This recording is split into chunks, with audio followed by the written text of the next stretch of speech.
এই প্রথমবার রান্না করার সময় এত চিন্তা করছিলাম যে কি রান্না করব, ঘরে তেমন সবজি ছিল না, যা ছিল তা দিয়ে সালাদ করা যাবে শুধু।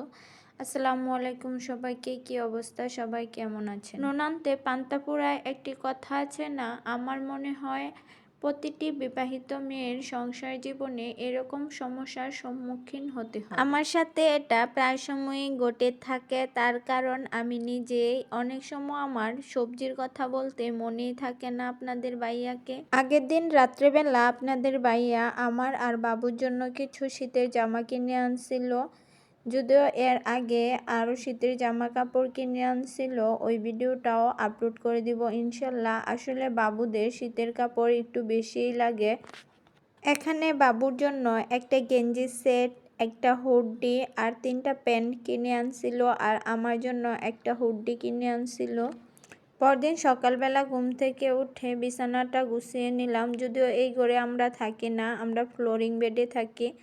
যেহেতু বাবু ছোট ছিল, পড়ে যাওয়ার একটা ভয় ছিল। আমাকে ছাড়া বাবুকে কেউ নেই আমাদের বাসায় বাবুকে দেখার মতো। সাফওয়ানকে অন্য একটি ফোনে কবিতার কার্টুন চালিয়ে দিয়ে আমি চলে গেছি রান্নাঘরে। এই তো সামান্য পরিমাণ মাংসই ছিল, যেটা দিয়ে আমি আজকে বিরিয়ানি করব। কি রান্না করব সেই কথা চিন্তা করে ফ্রিজে গিয়ে দেখি সামান্য পরিমাণ গরুর মাংস ছিল, যেটাতে আমি অনেকটা পরিমাণ আলু দিয়ে বিরিয়ানি রান্না করব। আর রান্না করার সময় সব সময় সাফওয়ান আমার সাথেই থাকে, ওকে মোবাইল দিয়ে বসে রেখে আসছি, কিন্তু আলুটা কাটতে কাটতে ও আমার কাছে চলে আসছে। আর মাংসর পিসগুলো আমি ছোট করে নিয়েছি মাংসের পরিমাণ কম থাকায়। মহিলারা রান্না করে তারাই বুঝে যে সংসারে কত জিনিস লাগে। যদি কোনো কিছু না থাকে তাহলে আমাদেরকে এভাবে ম্যানেজ করে নিতে হয়। যদিও ভাগ্যক্রমে আমার ফ্রিজে সামান্য পরিমাণ গরুর মাংস ছিল, যেটা দিয়ে আমি আজকে বিরিয়ানি রান্না করতেছি।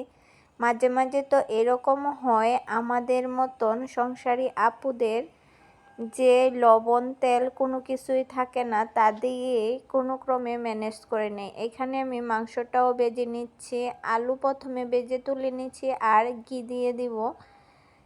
আর এই তো মশলাও দিয়ে দিলাম। যদিও সম্পূর্ণ রান্নার ভিডিওটি করিনি, মাঝে মাঝে কিছু কিছু ক্লিপ নিয়ে রাখছিলাম।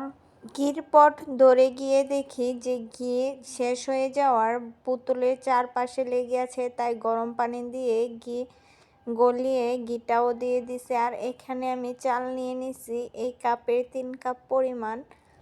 বাবুকে নিয়ে সম্পূর্ণ কাজ করে রান্না করা দেখা যায় যে আমার সারাদিনে একবারই রান্না করতে হয়, হয়তো দুপুরবেলা না হয় সকালবেলা। তো তার জন্য আমি এখানে 3 কাপ চাউল নিয়ে নিছি, যেন আমি সারাদিন খেতে পারি।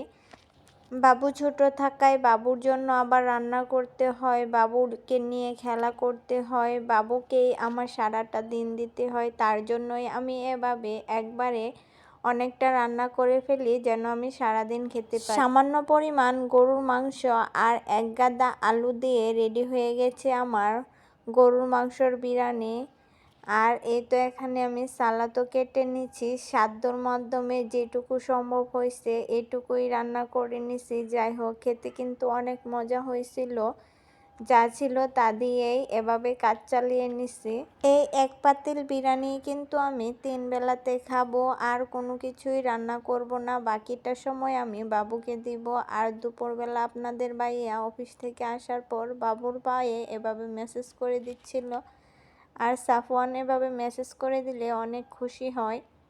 আর দুপুরে সময় পাওয়ার পর আমি সাফওয়ানের ফিডারটা ফুটিয়ে নিচ্ছি। এটা সাফওয়ানের নতুন ফিডার ছিল, আর এইখানে আমি বেদানার রস ভরে দিচ্ছি ওকে খাওয়ানোর জন্য। আর সাফওয়ান ঘুমিয়ে যাওয়ার পর আমার অবস্থাটা হয় ঠিক এই রকম। যদিও আমি রিল শেয়ার করছি, আপনারা হয়তো অলরেডি দেখিয়ে ফেলছেন। আমার মনে হয় প্রতিটি বাচ্চার মারই এরকম কাজ করতে হয় অনেক বাচ্চা ঘুমিয়ে যাওয়ার পর। আমার মতো এরকম অবস্থা কার কার হয় অবশ্যই কমেন্ট করে জানাবেন। আর আমার সাফওয়ান বাবার জন্য সবাই দোয়া করবেন। আল্লাহ হাফেজ, আসসালামু আলাইকুম।